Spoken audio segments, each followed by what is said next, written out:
Hello ladies and gentlemen, I am J Caliber the J, and in this video I'm going to be covering some of the most iconic all-class hats we have in TF2. That kind of covers cosmetic-y items, but you'll see what I mean in a bit.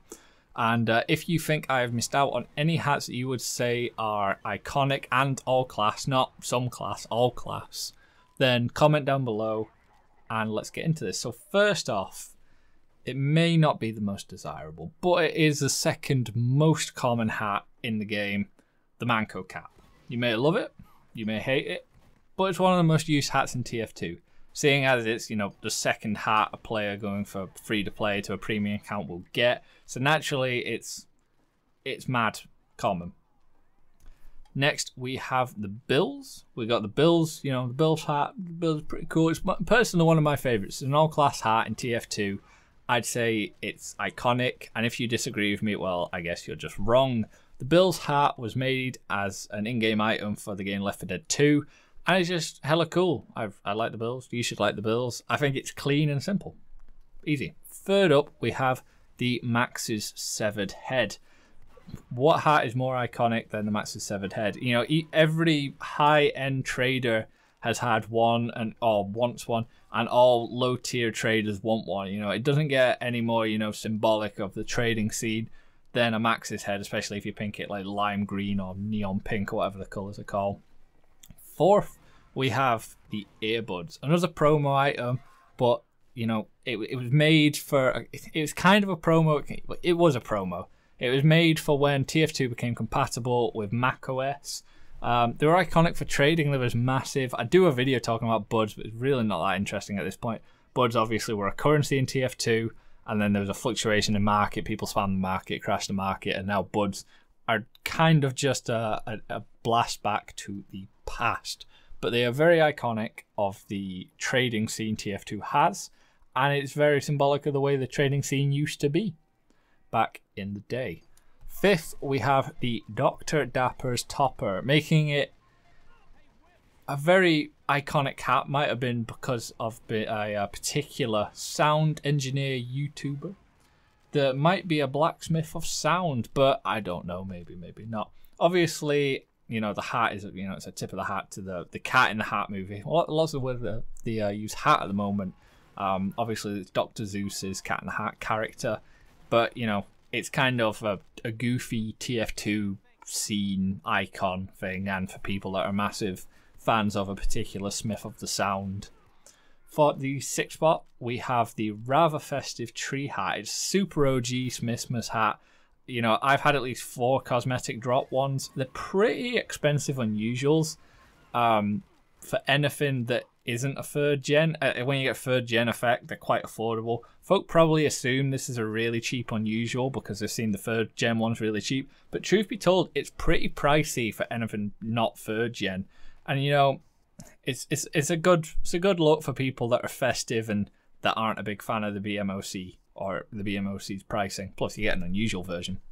For the 7th spot, we have the point and shoot, which may or may not have been popularized by another YouTube person who definitely didn't leave TF2 for Overwatch to then leave Overwatch to make Fortnite videos with super mental, colourful thumbnails that look like something out of an early learning centre. Yes!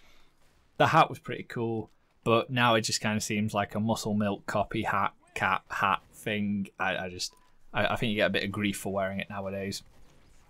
8th, we have the Grey Bands. Iconic with cool dudes. They were mad expensive for a lot of traders at one point. Not like top tier expensive, but quite pricey. It was kind of an end goal for a lot of people getting into trading.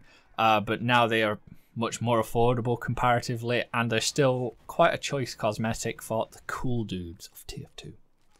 9th, we have the Universal Translator, which you may say, Caliber, don't you think, you know, it's not very iconic? Well, you're wrong. Again, still you, because every person who ever contacts me on Discord about unusual trading and what they're considering, you know, they all consider one of these. Every single one of them. At one point, they'll mention it. You know, you get some dope effects, loads of Halloween effects that look mental, and they are, you know, they're one of the first cheap all classes that you can get. And, you know, it doesn't get any more iconic than that for me. When I associate entry-level unusuals, if you can make it work with your loadouts, it's awesome. It's hella popular with new entry level and usual traders, and the effects you get for it are so you can get like every effect with the Universal Translator, and at quite an affordable price. The virtual Viewfinder comes in at number 10, as it's another one of those hats where if I see a medic or anyone for that matter wearing these, I will automatically assume they know what's going on. It's such a niche hat that I don't assume with anyone other than people that know their shit, and you probably do too. It's just iconic. 11th, we have the Hong Kong Cone. The dream unusual hat for literally every TF2 YouTuber at this point, to the point it isn't very original at all. I'll probably release my own 6-minute video in a few months repeatedly for months and months and months, you know, like they all do, explaining why one of these is going to be my favorite unusual despite being completely overhyped. This hat is so used by TF2 YouTubers at this point that I can't even associate it with just one. I mean, originally, you know, I couldn't even pin it on one. It was very expensive at one point, and only a handful of people had them. And now it seems everybody has them, and I personally don't think that much of them now. Weirdly enough, for number 12, we have the Brown Bomber, a dream unusual for some and a dope ass hat for everyone else. The Brown Bomber went all class, and the prices of them skyrocketed on the unusual market. And to this day, it's still one of my favorite all class unusuals. This thing is hella iconic.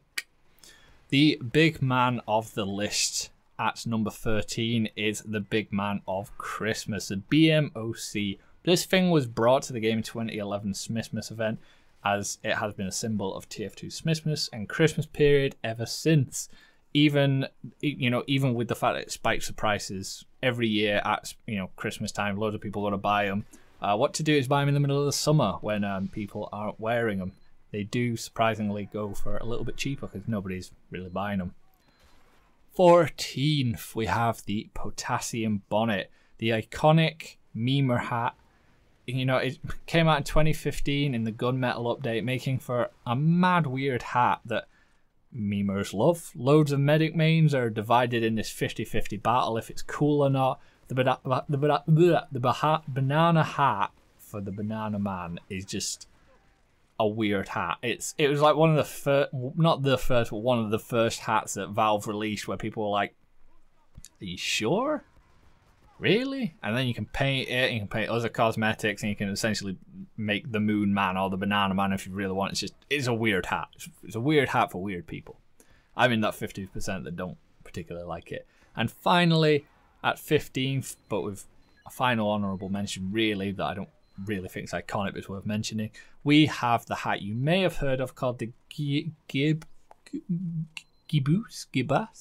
the Gibbous, if that's right. Personally, not heard of it, but apparently it is the most common hat in existence for TF2, and it is also, the noob hat, the free-to-play hat, the top hat with a tear. I mean, it isn't even that ugly a hat, to be fair. It's just so used by people that are new to the game that people aren't keen on it. It's been around that long now. It's the OG. The Gibbous is the TF2 hat that will always be the most well-known hat in TF2 because literally it's not possible to play this game without getting it. It's to get it, all you have to do is just go into a server, kill someone who's already wearing it, and then you get it. It doesn't get any easier than that. It does not, unless you buy it. I guess that's easy as well. And kind of finally, as a weird 15.5, we have the Pyro Vision goggles. Wouldn't say they're iconic because nobody really wears them. Because nobody does. They're just kind of a thing that free-to-plays wear. They're worth mentioning, but people don't really use them, do they? Do they? Maybe they do, but I've never seen any. So, not iconic, but almost iconic. It's a weird middle ground. That does it for this video, guys. I totally get it if this looks like a carbon copy of a Mr. Smith of the Sound series called TF2 Stereotypes, but it wasn't intended in that way. I literally finished the script and I got to this end and I was like, oh my god, fuck, this looks like I just copied off Hat Stereotypes. But that does it. Hopefully I don't get any backlash. This week's subscriber shout out goes to Scott Henry for subscribing. Thank you. my guy. I do greatly appreciate it. I have been J Caliber. Consider checking out my Twitch, Twitter, and Discord in the links in the description below. Streaming a load, tweeting a load. Discord is like mad active at the moment. A load of people are getting in on it. It's quite fun at the moment, to be fair. I have been J Caliber. Adios.